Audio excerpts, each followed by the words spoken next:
There. I'm Bart Weiss. I'm the director of the Dallas Video Festival, and we've been doing these Google chats for you to get to know some of the filmmakers and hear about some of the films that we have in our festival. And as you know, if any of you have come to our festival over the years, we really love films that are about film, the power of film, the impact of film, and what film can do for us. And the film we're talking about today, Projections of America, and we have the filmmaker Peter Miller here, who's in New York City, and there he is. Peter, how you doing? Hello.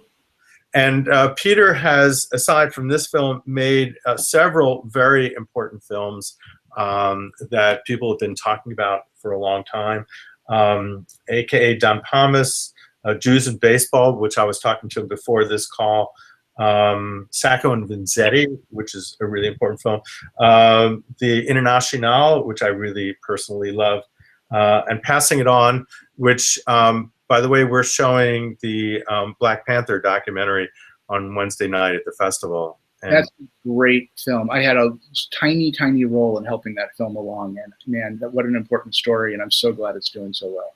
Yeah, looking forward to it. And at the film, we're getting all of the Panthers that are still around in Dallas are going to be there, and that Q&A is going to be very, very interesting, and I think it's going to go on for a long time, so it's going to be really great. Tell me how you found out about the story about these films that were made for the United States to help give the world a different image than what Hollywood might have thought that people were. Well, I had never heard about the Projections of America documentaries. I had no idea they existed, though I'd seen a couple of them. I got a call from a Berlin-based producer named Antje Bommert, who is a wonderful filmmaker, and she wanted to make a documentary comparing American and German propaganda films. And that would be very interesting.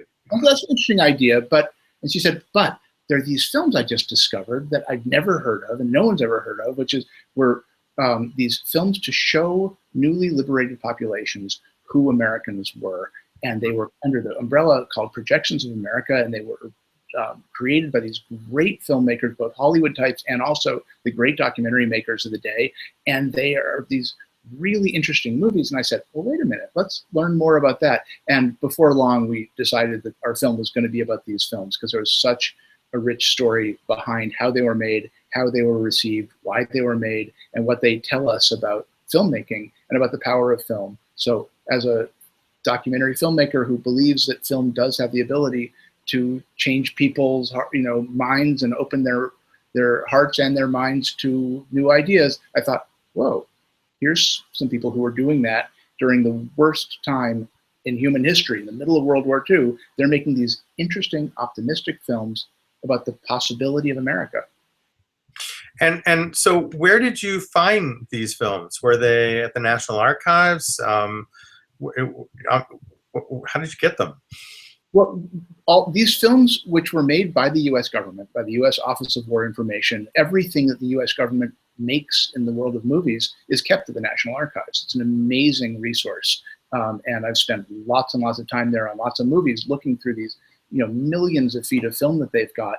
Yeah. And these films were retained by the National Archives and by other archives. Though because they were directed at overseas audiences, oftentimes the only copies of these films that we could find there were like in Slovenian or in Russian. So we'd have a film about the cowboy. This is a beautiful little movie about what really a cowboy's life is like, but it was only, I think, in Portuguese. So then it's like, okay, how do we get our hands? And then we started looking elsewhere and found a couple in this collection and a couple of that collection, because hundreds of reels of these films were produced to be shown. And so they are kicking around places, but pretty much unknown. So has anybody archived them or transferred them from 16 to some digital format? Well, we did, because we were making a film in which a great deal of our movie comes from these clips of these beautiful movies. So, but a lot of them, you can actually go on YouTube and watch terrible transfers of these movies. There are some of them out there. One movie in particular, which is worthy of note, is a film that was designed to be shown to newly liberated Italians during the war. When Mussolini fell, the Projections of America project was in the middle of making a film about Toscanini, the great orchestral conductor. And the film was about how Toscanini came to America and he found freedom here and he led orchestras and how he, it was basically to say, America and Italy, we are friends. We appreciate your greatest cultural treasure, which is this brilliant conductor, Toscanini. So he, is filmed leading his chorus and orchestra.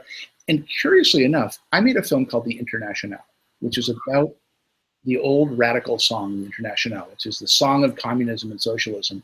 In this film with Toscanini is a performance of this wonderful work by Verdi featuring all the national anthems of all the Allied countries. And they added the Star-Spangled Banner for the United States, and they added the Internationale for the Soviet Union. So when I made my film about the Internationale, I actually used this clip from the movie as part of my storytelling. Of course, right after the war, when the Cold War began, the US censors removed the Internationale from this Of course. Stayed out of the film because the idea that like the song of socialism would be part of this film, it stayed out of this movie until the end of the Cold War, when the good people at the Library of Congress restored this film. And I was able to use it in my movie. Anyway, fast forward all these years later, I'm making this movie and I say, that's the movie that I got this film from.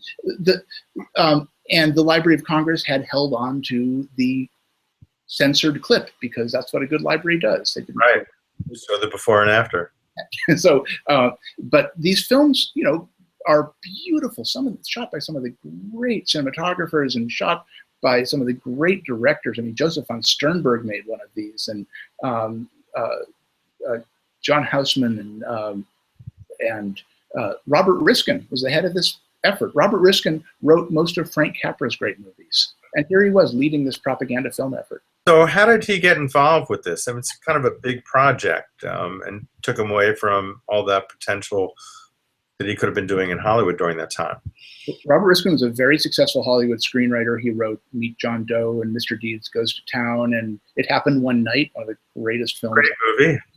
And so he was doing very well in Hollywood, and he just basically said, forget it. He was a Jewish American. He hated Hitler. He wanted to do something to aid the war effort. And so he goes and talks to people in the government and says, I've got these filmmaking chops. What can I do to help? And his buddy, Frank Capra, who he had been making movies with, became very involved in American propaganda filmmaking and made these very strong propaganda films called Why We Fight. Which we know all about. Those are like part of our cultural history. Right, and they're very propagandistic films that say, here's why the enemy is bad, go get him, right? Right. Riskin, whose voice is really the voice in the Frank Capra films, he's the guy who wrote those scripts, has a very different approach. He's a much gentler tone about the way that he wanted to make movies. And he said, what if we made propaganda films that didn't feel like propaganda films that showed America in its complexity, that showed that we're kind of gentle, soft sell portraits of who we are and introduce ourselves. And so Riskin was the perfect guy for this job because he understood how to tell a story that had sympathetic characters, where a French person or an Italian person or later a German person could watch a film and say, oh, you're people just like we are. We get it. This is how you live. We're kind of like you. I mean, that was the point. And Riskin was extremely gifted at leading this effort. And so where did they find the money for all this?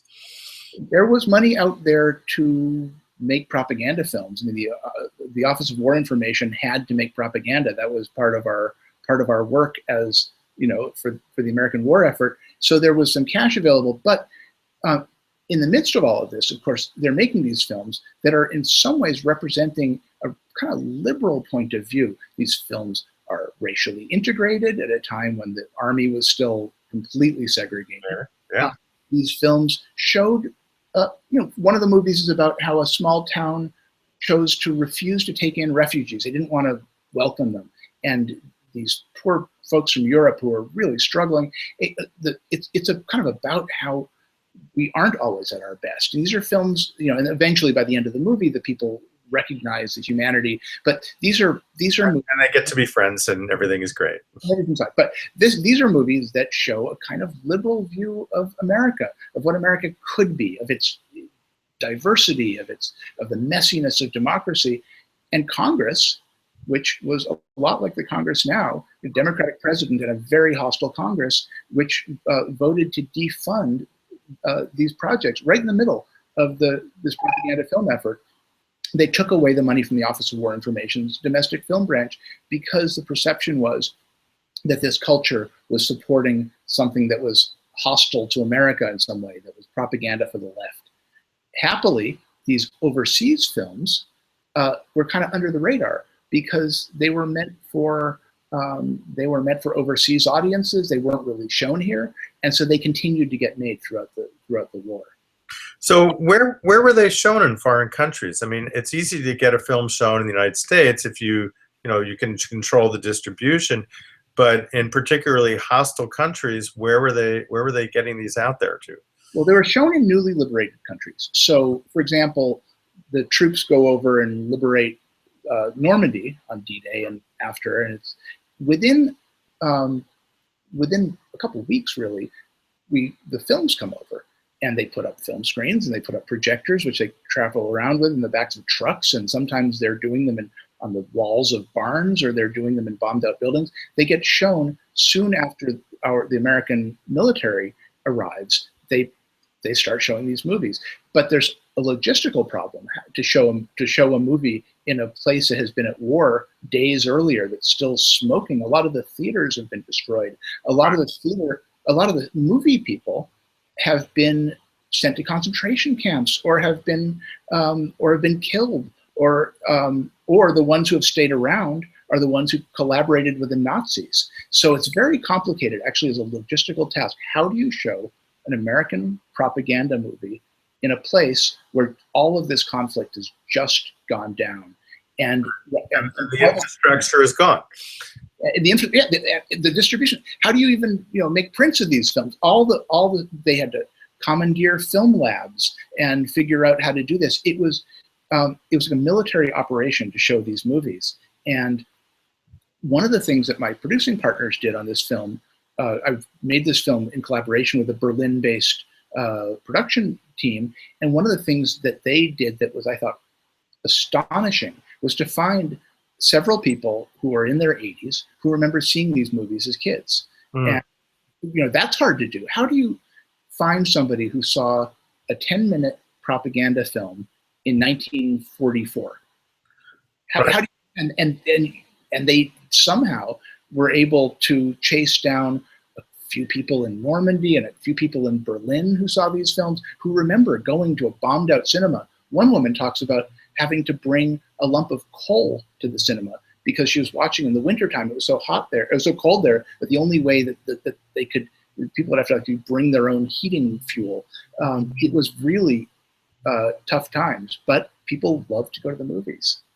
So why, I mean, I think one thing we totally agree on is that movies are unique in that they can communicate a way of life and give you a sense of empathy for people you don't know and have never met, and kind of subtly change your philosophy about that. And how were these films able to do that? These films were gentle for the most part. These were one of the films is called The Autobiography of a Jeep. That's actually going to be showing along with Projections of America. Yes. And it's a first-person story told from the point of view of a Jeep, about how the Jeep served American military interests, and how it's kind of this, this overachieving ugly duckling. It's really disarming. It's a sweet little story, and it's, I think, perfectly made. It's hardly feels like you're being propagandized to. You're charmed by it. By the end of these screenings, apparently in France, people would watch The Autobiography of a Jeep and say, "Vive le Jeep!" They loved the Jeep. And there are any number of these movies that were done from a very disarming, very charming point of view. One of the movies is about the guy who cleans the windows in the Empire State Building. Yeah. And he's like an everyman, but he's funny and he's cute, and and he goes to work every day, way up in the air, washing these windows. I mean, these films were effective because they were well made. They were made by great filmmakers. I mean, some of the great documentary makers, Willard Van Dyke was involved in these films, and people who were the greatest of the documentary people. And they were also made by Hollywood people. And so it was this wonderful combination of Hollywood and people who knew how to actually make a movie on the ground, that I think created films that were really effective. And I think it's something that we can think about now, which is, how do people perceive us as Americans? What does America look like to the world now? And I think these films are instructive for talking about how we should be understood. Who are we? So I mean, thinking about it, could we have a new projections of American team to have films that could help deflate ISIS and some others who are doing such a great job at portraying us as evil and as all these other images, to try to have a portrait of who we are, complex, interesting, and human, in a way to make us less devil-like. Could that work in today's world? The nature of media is very different. Back then, there was no TV, there was radio. But if you wanted to go and watch something, you went to where the movie was being shown. I mean, there's so many other ways of communicating now, including these little machines we're talking to each other on. And it just, you couldn't replicate this project, but I think it is really good food for thought, which is people perceive Americans as being belligerent and as being militarist and as being rich and polluting the world and all. But there's a lot of people in America who aren't that way, and there's a lot of stuff that we do that is actually very positive. And I just think this is what these films did. Here are these movies that were made in the worst, darkest days of the ugliest conflict that ever happened. And yet they took the time to say, let's think about what we should be, who we could be, how we could be. They took the opportunity to think about what would a multi-ethnic, pluralistic, democratic America look like. And in some ways, that introspection and that humility was a wonderful message, and it's a message that we could learn from now, which is, there's a lot of good here that we should focus on and encourage, and it would be nice to share that with the world. Yeah, a few years ago, there was this thing called the American Documentary Showcase that I was involved with, where I went to Nigeria, Pakistan, and Beijing to show American documentaries to foreign audiences, and particularly ones that showed an incredible diversity. We showed, what was that documentary with Cory Booker, where you had two African Americans, battling each other for mayor. Oh, Street Fight. Street Fight, yeah, and a lot of other films that showed, didn't show America as people thought it was, and showed the sort of difficulty of issues. And the audiences really responded like you can make films like that there, right? And were totally amazed. And they came in, and some of the questions, the people just assumed that we were there to give them propaganda, and we were giving them the standard company line. And in the Q&A, I'd say I only speak for myself. Nobody told me what to say. I will tell you exactly what I feel, what I love and don't love about America. And I think there was a real kind of impact with that on a sort of personal level. And there was another thing I wanted to ask you about. So talking to you made me think about the recent film about the Holocaust, and that was made by the British War. What was it called? British War Group that went in right after they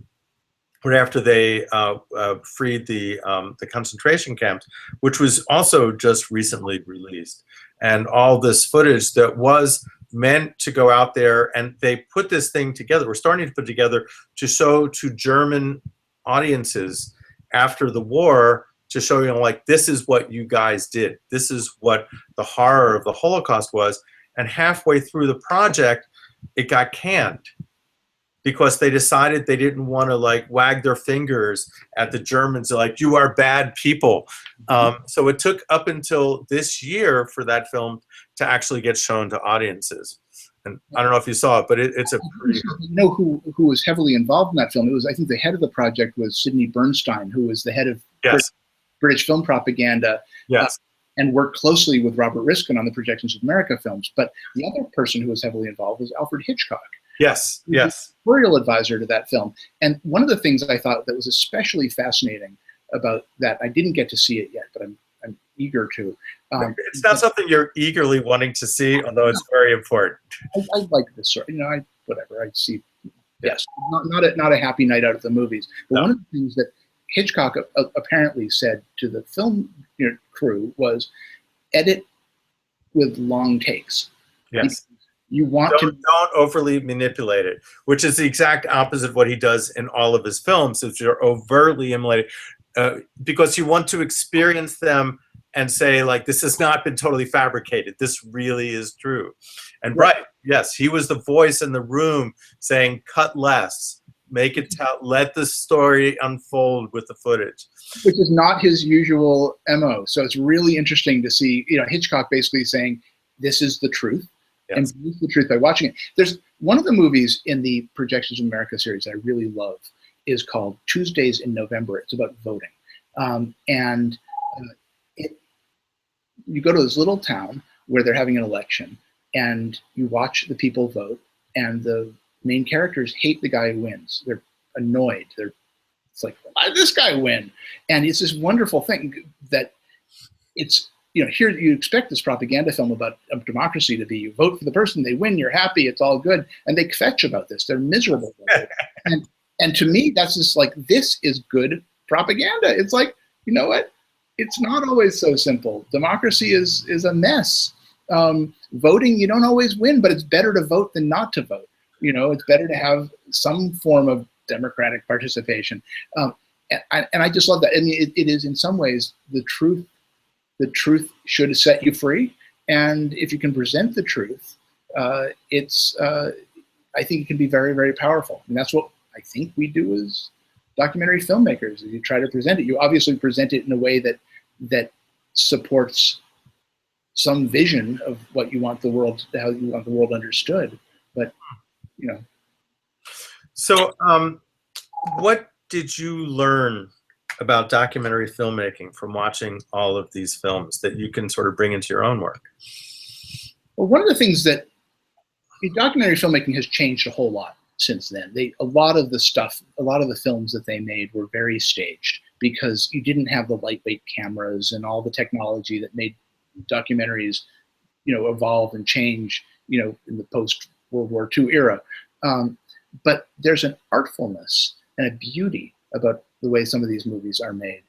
There's a movie about the Library of Congress, which you think is going to be the biggest snooze ever, and it is so beautifully made that it's, awe-inspiring. My cinematographer, Tony Rossi, came over and watched it with me. My editor, Amy Linton, said, I was expecting this is going to be like eating vegetables. And I was like, but it's not. It's this beautiful, lovely film. And I look at it and I think, there is something to be said for telling an important story beautifully. Yeah. And telling an important story in a way that moves people on a bunch of different levels. And when we had, in the course of a year and a half, 2 years or whatever, they were making these films. They made 26 films. It was like there's never been a production machine like this. And the work is consistently excellent, moving, important, and aesthetically pleasing. And so it's just what you can do when you have to, when the stakes are high, is you can create beauty.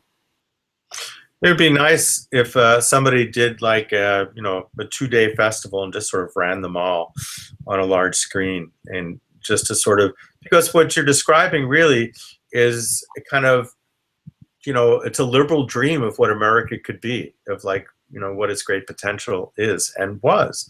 And I think it's a document of the dreams of the time. And I think that's a really kind of beautiful thing. The film itself is really good and tells that story, but to see these things whole would be, I think a really beautiful thing to do.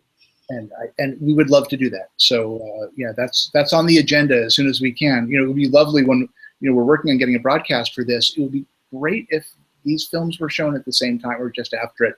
You know, if we could have these available, a festival of all these films would be terrific. So I'm open. Let's do that. That would be a really sweet thing to do. Let me ask you one last thing, before I get to the one last thing. And I kind of know where you're going to go here, but I sort of like to sort of hear this. If, you know, there's Nazi propaganda films, which we've all been sort of aware of. How would you compare these films to those films? I've seen a bunch of Nazi propaganda films. Yes, we have. and they're really, many of them are incredibly insidious and horrible, and many of them are beautifully made and insidious and horrible. And some American propaganda films kind of answer in kind, you know, and they're nasty and appeal to people's basest instincts. Cartoons too.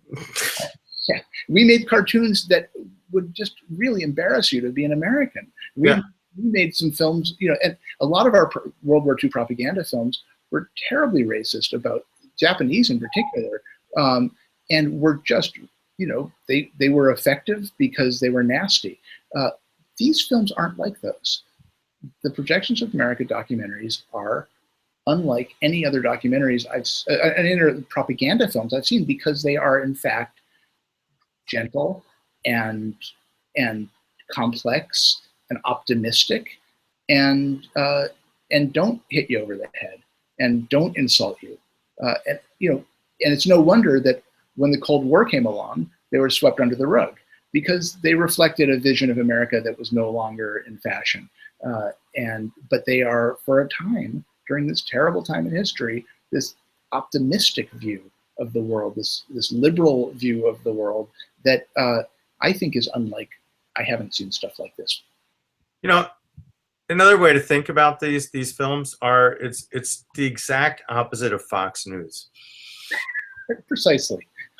You know, Fox News is simplistic. This is what's wrong. This and it's not at all complex. It's negative. It's about everything that's wrong with America, nothing that's right with America, and they are anything but gentle. And this is a kind of media that is just like not seen anymore. I mean, it's old-fashioned, but there's something in its beauty that's, you know, hopeful, that is really, you know, kind of wonderful. Right, and it's also an example of what happens when you bring the most creative people together to do something idealistic. You know, you can really work wonders. You know, if people are motivated to, you know, if the stakes are high enough. The stakes are very, very high. What's really interesting is you mentioned that, I immediately flashed to like all of the Farm Aid, or, you know, all of those things when celebrities get together and put together a record, and it's just not at all very. You have all these great talents, and it's just a mishmash of talents. These are people who use their talents, but use them really well, and use them very effectively, and thought about what they were doing. They didn't just sew up and sing a line of a pop song. Made something very impactful. Okay, so my last question, which is something that I'm kind of personally curious about. How would you define documentary? Oh, what a fine question. Got to put me on the spot. How would I define documentary? There's so much documentary that's being made now, and there's so many different kinds. But to me, the reason that I'm involved with documentary is because I'm a political person, because I feel like documentary has capacity to move people, to change people, to tell the truth, to present underrepresented stories, to counter the narrative of bad people, to bring us together, to embrace our best qualities. I think documentary, when the people who I respect and love who make documentaries are making films that are meant to move you, change you, advance things, and help make a more just world. And I know that there's all kinds of documentaries now, but the ones where that impulse is at the heart are the ones that I think are the reason the form matters. Truly beautifully said. I'm really happy I put you on the spot there. I'm actually, once the festival is over, going to put together a documentary podcast. And that's like how I'll end every show, is I'll ask somebody to define documentary. Because I think everybody really has a different definition. You know, I've made a couple of movies about songs or about musicians where I've had everybody sing one line of a song too. It's like, it's not a bad thing. It's like everybody saying, Save the Last Dance for Me, and AKA Doc Thomas, and it gave us beautiful editing possibilities. So yeah, go do that. Yeah, and when I do my podcast, I will call you back and we'll do that. I'm always here. Okay, thank you so much. This has been a lot of fun. Our screening, I believe, is on Sunday. Is that right? At the festival, to the Saturday or Sunday. Wait a minute, let me quickly look it up here. It is on Sunday, which would be October 18th.